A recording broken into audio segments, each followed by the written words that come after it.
Saya cerita sedikit tentang seneng ya, al-farah.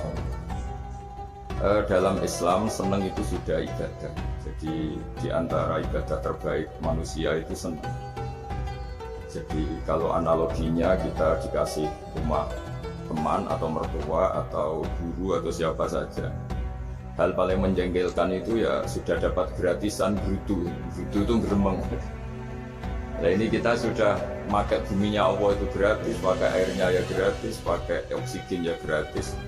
Kok masih brutu itu sudah jadi hamba yang nggak bener. Jadi bayangkan kalau kita pakai oksigen bayar, pakai buminya bayar, pakai airnya bayar semua. Kayaknya kita tidak mampu membayar. Dan kita sama Allah hanya disuruh ikrar, disuruh sujud. Pentingnya ilmu satu bahwa itu akan menjadikan satu perilaku. Misalnya begini ya, dulu itu kiai-kiai Jawa zaman dulu itu berpatokan karena dulu pemerintahan Hindia Belanda, seorang lagi masih pemerintahan Hindia Belanda. Itu dalil yang sering diutarakan itu sebaik-baiknya umara itu yang datang ke ulama, sejelek-jeleknya ulama itu yang datang ke umara. Tapi semenjak pemerintahan Indonesia dan kemudian ditandai beberapa tokoh kayak Gus Wahid putra Kiai Hasyim jadi Menteri Agama, ada Gus Wahid putra Kiai Wahab juga jadi Menteri Agama, ada Kiai Fathur Rahman keluarga Mbah Maimun keluarga Sarang juga pernah jadi Menteri Agama. Kemudian bersamaan dengan itu dibangunlah satu pegangan ilmu. Pegangan ilmu ini penting karena ini yang mengilhami semua orang Islam, terutama ya utamanya ulamanya. Ada seorang ustadz, seorang guru ngaji yang karena melihat rata-rata penguasa itu zalim ya, datang ke Harun ar-Rasyid. Ini perlu disemak, datang ke Khalifatullah atau Amirul Mukminin Harun ar-Rasyid.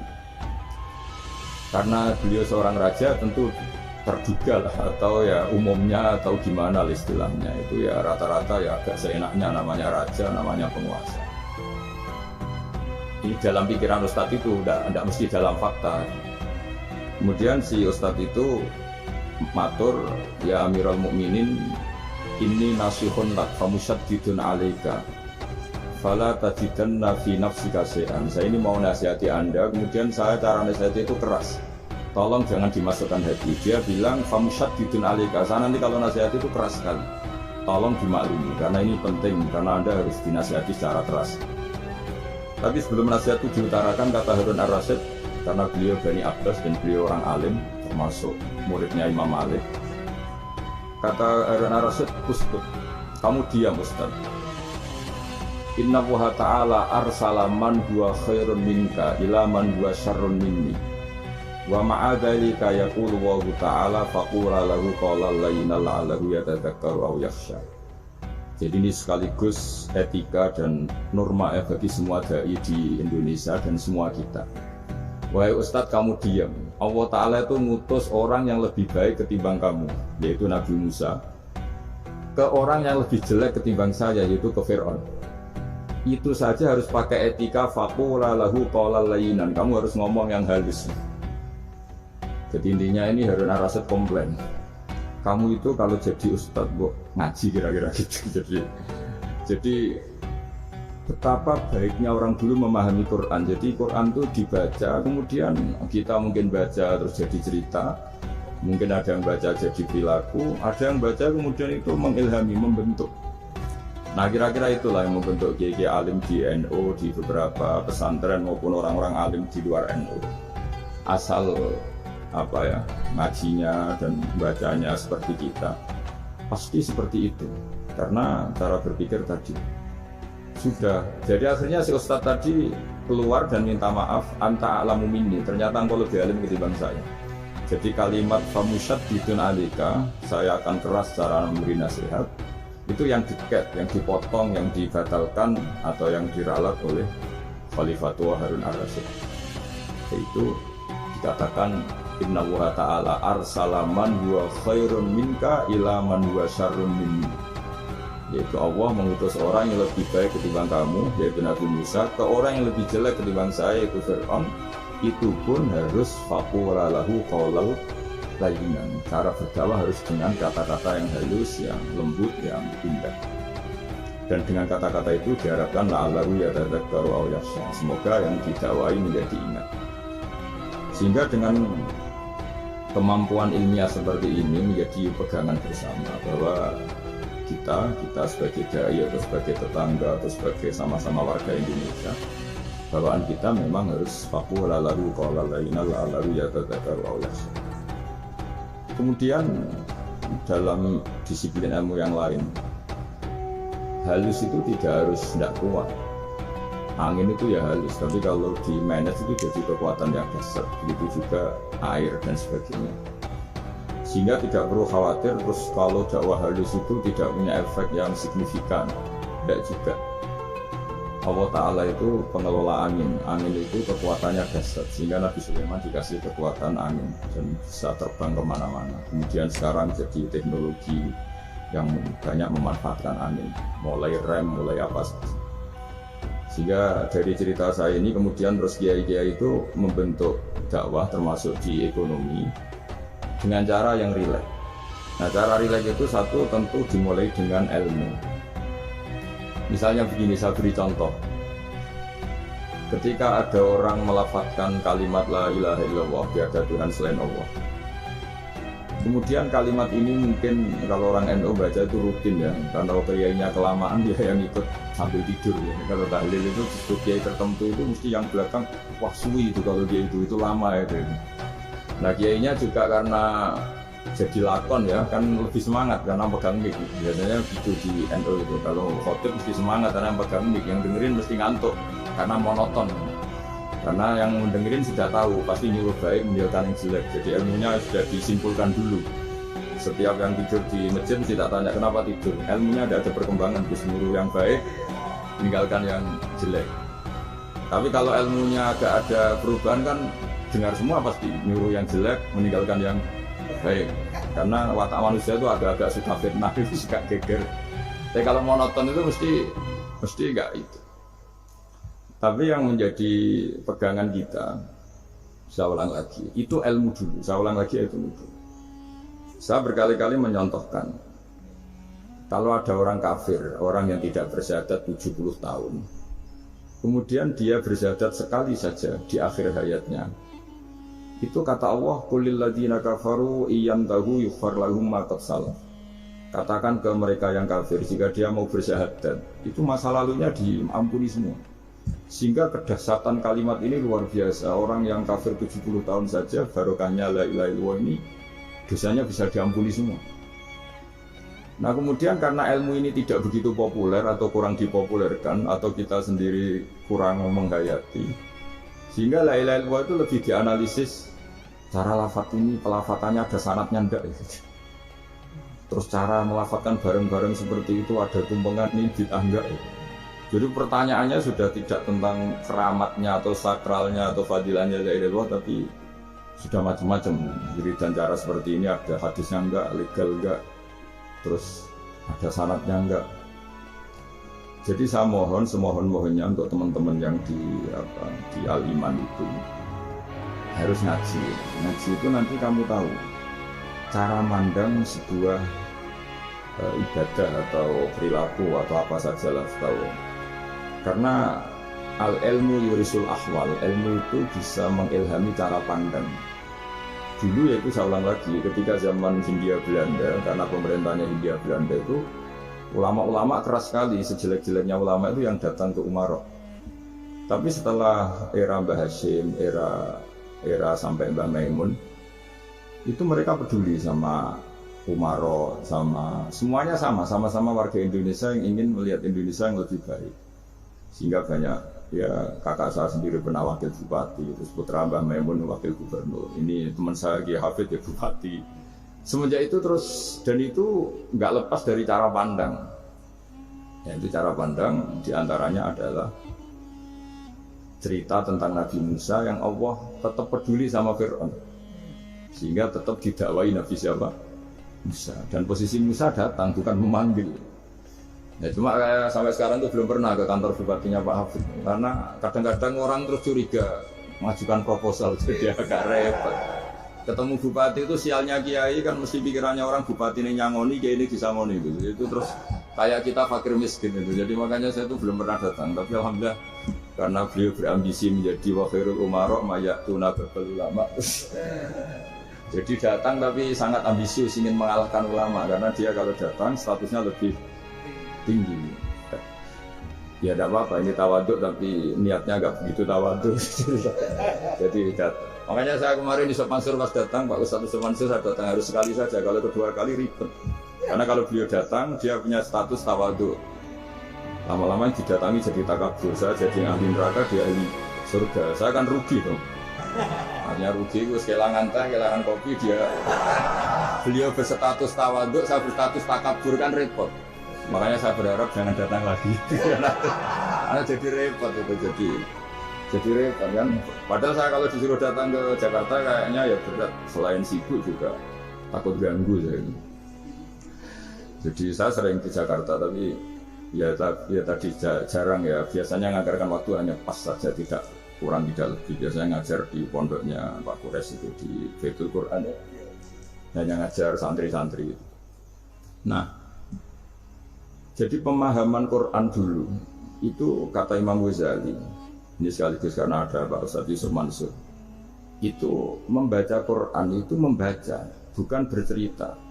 Kalau kamu membaca seperti ini, kunta qori'an, kamu pembaca. Pembaca itu yang mengambil pelajaran. Tapi kalau kamu hanya cerita, itu namanya kunta hakian. Sebenarnya Anda tidak membaca Quran, tukang cerita. Misalnya tadi, cerita Nabi Musa datang ke Fir'aun. Itu kalau kamu hanya cerita, wah dulu itu ada orang namanya Fir'aun didakwai Nabi yang namanya Musa. Ya namanya tukang cerita. Kalau kamu pembaca tidak gitu.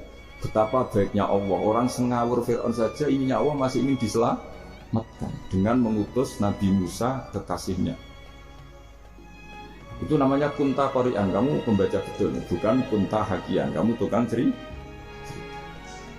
Begitu juga seterusnya tentang Quran, ayat-ayat seterusnya. Sehingga yang diharapkan dari pembacaan Quran itu memang kita sebagai ahli baca, ahli mu'tabir ya, ahli yang ngambil pelajaran, bukan tukang apa? Cerita. Sehingga dulu ketika Sayyidina Umar radhiyallahu anhu ketika membuka Baitul Maqdis atau Baitul Muqaddas dan diajak syukuran, pesta-pesta makan itu. Beliau nggak mau. Ketika ditanya kenapa engkau nggak mau, alasannya itu langsung beliau baca Quran. Jadi saya punya sekian contoh. Saya ulang lagi, saya punya sekian contoh. Orang-orang dulu dengan Quran itu menyatu, bukan sekedar dihafal tapi menyatu. Sehingga bawaannya itu sudah Qurani, sudah Qurani. Saya beri contoh pertama Rasulullah SAW, nanti Umar kedua. Rasulullah itu pernah nggak makan sampai 3 hari. Terus ditanya oleh sahabat, lalu kekuatan engkau bisa hidup apa? Mendikan al-aswadani, maksudnya itu tamar dan air, hanya makan kurma dan air. Tapi beliau tidak ketemu roti atau nggak ketemu nasi lah kalau orang Indonesia. Ketika hari ketiga dikasih makan oleh sahabat, dipotongkan kambing, kemudian baru makan 3 lukmah, kira-kira ya 3 asupan nasi, berhenti.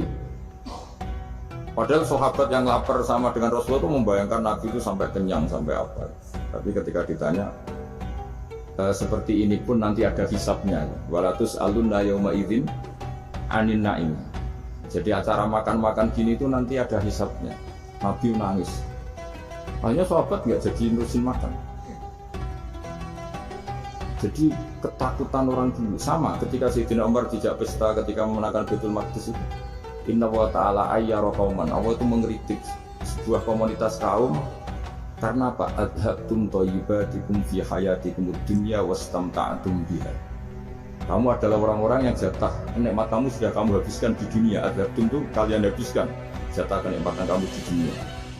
Wastamta'tum biha, kamu di dunia sudah berpuas-puas. Maka jatah Anda sekarang di akhirat habis. Sehingga Sayyidina Umar nggak mau pesta-pesta karena takut jatah nikmatnya habis. Kata beliau terus, astabqi thayyibati, akan saya sisakan sisi-sisi kebaikan saya supaya tidak habis. Tolong Jawa itu jadi entek-entekno biar jatahnya mas. Sehingga di dunia kiai itu ya meskipun saya akrab bupati, akrab mungkin wakil gubernur, saya itu ya jarang ketemu. Karena kalau orang Jawa bawaannya ketemu ya makan-makan, guyon-guyon. Aku nak keterusan ras demi Biswarto. Makanya saya pastikan Pak Yusuf Mansur ke sini tidak akan saya jamin, biar jatahnya masih. Jadi ini bukan karena saya biar jatahnya masih. Ya, jadi itu ilmunya Kiai. Nah, efek dari ilmu ini dasar. Kalau Anda berpikir tentang nasib Anda di akhirat, nanti bawaannya juga tidak akan mudah menyalahkan orang lain, tidak akan menghakimi orang lain karena sibuk dengan dirinya sendiri, tapi tidak dengan makna egois, tapi makna orang baik itu siapa? Orang yang sibuk dengan app pada dirinya, dengan kekurangan pada dirinya, saking sibuknya mikir app-nya sendiri, tidak sempat mengoreksi app-nya orang lain. Itu awal ilmu. Ilmu itu tidak dimulai dari larangan. Kalau larangan karuan, tidak termasuk ahli surga orang yang suka mengadu domba, tidak termasuk orang baik yang cari kesalahan orang lain. Itu namanya pelarangan. Tapi ilmu itu di atas nahi, di atas pelarangan itu. Kamu punya kesadaran bahwa kamu itu yang penting selamat dulu, jangan memikirkan orang lain. Dengan makna bukan egois, tapi dengan makna supaya tidak menyalahkan orang lain. Nah, saya termasuk ya boleh dikatakan kiai yang paling fanatik bahwa semuanya itu harus dimulai dari ilmu. Ya saya ulang lagi, dimulai dari ilmu. Nah, dari sini kemudian saya berharap Indonesia menjadi damai, menjadi baik. Itu bukan karena kita baik-baik banget, ya tidak mungkin kita ada nabi, tapi karena sudah sibuk dengan memikirkan kesalahan diri sendiri. Sehingga misalnya kita baca Quran, Rabbana dzalamna anfusana, lalu kita langsung ingat betapa hubungan kita dengan Allah itu harus ikrar dulu, merasa zalim dulu, merasa salah dulu. Nah, kalau semua orang merasa salah di depan Allah itu mesti bawaannya tidak mudah menyalahkan orang lain, karena kita bilang Rabbana dzalamna anfusana. Nah, itulah ilmu-ilmu yang mungkin banyak pembaca Quran tapi hanya baca, atau kalau baca ini tok disebut al-haqi, ahli cerita.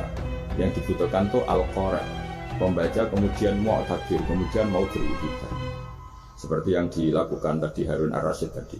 Inna wa ta'ala arsala man huwa khairun minka ila man huwa syarrun minni. Wa ma'adzalika yaqulu wa ta'ala faqula lahu qawlal layyin.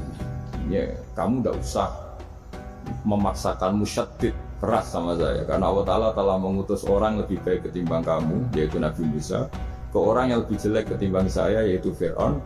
Itu saja harus beretika faqura lahu qawlan layyina la'allahu yatadzakkaru aw yakhsha. Dan alhamdulillah bawaan kita sebagai orang timur atau orang Jawa itu kalau mau ngandani orang itu halus sekali. Di antara bentuk kehalusan kata-kata diceritakan di ayat lain ketika Nabi Musa ketemu Fir'aun. Dawuhnya begini, fakul apa itu yang di juz 30 yang juz 30 ini yang bagian dari, kan tadi hanya fakul lahu qawlal layyinan. Lahu qawlal layyinan itu bentuknya apa? Ya, bentuknya apa? Itu Nabi Musa disuruh ngendikan sama Fir'aun. Apakah kamu mau saya nasihati? Fakul halaka ila antazakka. Halaka itu pilihan, hal itu istifham, laka itu otoritatif. Jadi betapa santunnya kalimat itu, fakul halaka ila antazakka.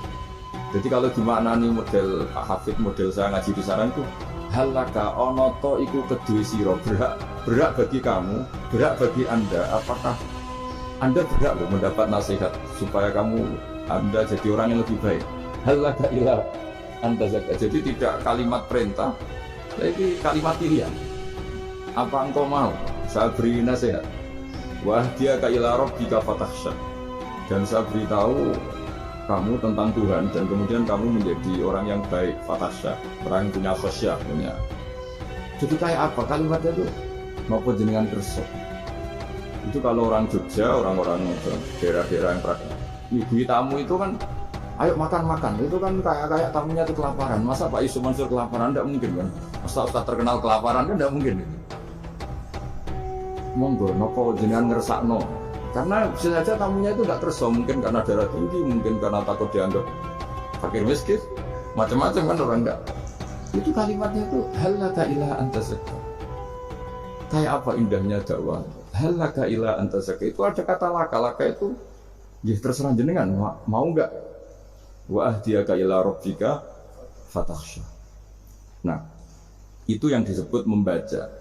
Kunta qari'an la hakian. Anda benar-benar membaca Quran, bukan sekadar pencerita. Nah, kemudian ini yang terakhir saya juga baru, sebenarnya saya tuh nggak pernah bilang sanggup itu, tapi Pak Ustadz Zakaria itu GR terus. Sampai tadi pagi itu saya belum tahu kalau ada acara ini. Ya karena saya kiai, jadi kalau kiai itu kan ingatnya sama Allah saja. Kalau sama manusia itu rontok-rontok lali gitu. Itu bukan memaksa, ya memang lupa. Sejauh mana sih pentingnya manusia kan tidak penting cara ilmu tasawuf itu. Tapi karena ini titipan Rasulullah SAW terus menjadi penting kan. Dititipi umat gak jenengan itu. Ya sudah ngaji ngatur kiai ribet itu. Kiai ini biasa ngaji kan, kiainya yang ngatur santri ini enggak. Pak Yai ngaji tanggal ini jam ini. Itu kan mengabaikan semua aktivitas kiai. Padahal jam ini mungkin saya punya jam. Mungkin jalan-jalan atau ngaji atau mutolaah atau munajat. Gara-gara Pak Zakaria ini terus Mas Tamam ini yang provokasi. Harus ngaji di jam ini, tema ini. Saya itu kalau ngaji ditentukan tema itu, ini memang saya agak keras di bab ini. Itu kayak ibarat gini loh. Saya ini dokter, kemudian ada orang yang sakitnya itu jantung, terus bilang ke saya, Pak dokter sembuhkan pukul saya. Wong penyakit ekstrimnya itu jantung, kok bila disembuhkan apa? Pukul. Kan gak penting, sembuh tidak sembuh, pukul itu kan gak penting, jerawat itu. Kiai itu tahu kesalahan paling fatal manusia itu akidah. Jadi kadang-kadang mintanya ilmu yang tidak akidah, yang gak penting. Jadi kadang-kadang kiai itu ya digurui betul kalau di Indonesia. Misalnya, ini tidak nyindir loh, memang marah betul kalau di bab-bab seperti ini. Tapi ini biar jadi ilmu masif, ilmu yang general. Saya ulang lagi ya, Anda jadi dokter, tahu pasien Anda ini penyakit jantung kronis atau sudah fatal lah sudah. Terus orang itu bilang, Pak Yai, itu Pak dokter, tolong obati kulit saya supaya tidak jerawatan. Kamu bilang ini orang aneh enggak? Aneh kan? Nah, kiai juga gitu. Saya sering itu ada orang mau haji, gitu. Terus doain saya jadi haji mabrur. Pernah belajar haji Pak? Dereng. Mungkin enggak orang belum belajar nyupir, terus kemudian minta didoain, Gus saya mau nyupir, doain selamat. Mau nyupir aja enggak bisa kok minta doa selamat. Harusnya urutannya kan belajar dulu baru minta doa. Tapi kali ini aliman bener, ngajaknya akidah dulu, ahli sunnah kan. Nah itu bener, karena akidah itu hal yang prinsip, memang harus. Kalau kebetulan enggak bener, taruh visi betul. Untungnya kalau temanya bener. Jadi saya mohon ke seluruh orang-orang yang mau ngaji ke kiai itu, tema itu biar yang milih kiai supaya tahu prioritas yang harus benahin. Jangan tema yang kita yang milih, jangan-jangan tema yang kita pilih itu tidak mendesak atau tidak penting. Ini bukan apa-apa, ini saking ingin baik saya ya, keinginan baik saya supaya dulu zaman sahabat ya gitu. Kalau ada pertanyaan salah sama Nabi dibenerin, cuma Nabi terlalu bijak. Cara benerin itu enak. Kalau saya karena tidak Nabi saja ya agak-agak kasar kan. Kalau tidak Nabi tidak wajib bener terus. Ya wajib bener terus itu Nabi. Saya beri contoh. Nabi itu ngendikan tentang kiamat. Kiamat itu dahsyat, mengerikan gini-gini. Kalau pikirannya orang kampung itu begini. Nabi ini aneh. Cerita kiamat dahsyat tapi nggak ada tanggalnya, nggak ada tahunnya. Harusnya ada dong, biar kita bisa persiapan. Sehingga Nabi disomasi di tengah-tengah khutbah itu, ya Rasulullah mata sa'ah. Nah, karena ini orang Bedui, Nabi nggak dengerin, diulang lagi. Mata sa'ah ya Rasulullah. Ketika Nabi mengabaikan itu ada dua kelompok sahabat, yang satu bilang lam yasma, Nabi tidak dengar sehingga mengabaikan. Yang kedua bilang sami'a wa kariha, Nabi sebenarnya mendengar tapi tidak berkenan. Tapi diulang lagi ketiganya, ya Rasulullah mata sa'ah. Akhirnya Nabi jawab, mau tidak mau, karena kalau enggak ya dia namanya orang Bedui ngomong terus. Nabi balik tanya, ya karena cara berpikir dia kalau kiamat itu jelas kapannya kan bisa persiapan gitu. Paling enggak pas mau kiamat, terus pas ngaji Quran, apa kan bisa persiapan itu. Akhirnya Nabi balik tanya, ma'atatalaha. Kalau kamu berani tanya kiamat, lalu persiapan kamu apa? Ya terus orang itu bilang masyhur itu ma'adatullah kabira sholatin wala siyamin wala kada wa kada walakin uhibbuka. Saya sebenarnya tidak punya persiapan ya Rasulullah, cuma persiapan banyak puasa ya enggak, banyak sholat enggak, tapi saya mencintai engkau. Terus masyhur itu jadi hadis paling legenda, almar'u ma'aman ahabba, sebagian disebut anta ma'aman ahbabta. Ini kata semua sahabat yang di masjid. Si Bedui ini orang paling dibenci sahabat karena mengganggu Nabi saat khutbah. Tapi akhirnya ini menjadi orang paling dicintai sahabat karena barokahnya itu hadis itu keluar secara terbuka. Almar'u ma'aman ahabba. Sebagai riwayat yukhsyarul mar'u ma'aman ahabba. Nanti orang akan sowan sama Allah bersama orang yang mereka cinta. Itu sahabat-sahabat fama farihu ba'dal Islam farohahum biadal hadis. Mereka tidak pernah senang setelah masuk Islam sesenang hadis ini. Karena kita tidak perlu soleh-soleh banget, cukup nyintai orang apa? Soleh gitu. Makanya saya sekali bilang itu ya, kadang-kadang saya jadi orang alim itu ya rugi. Ruginya tadi. Misalnya ya, untuk menjadi orang alim kan harus hafal Quran, ngaji Bukhari, Muslim, Ikhya. Ternyata pengumuman kedua orang nggak bisa apa-apa. Gelombang kedua para pecinta, waduh, itu kan repot ya.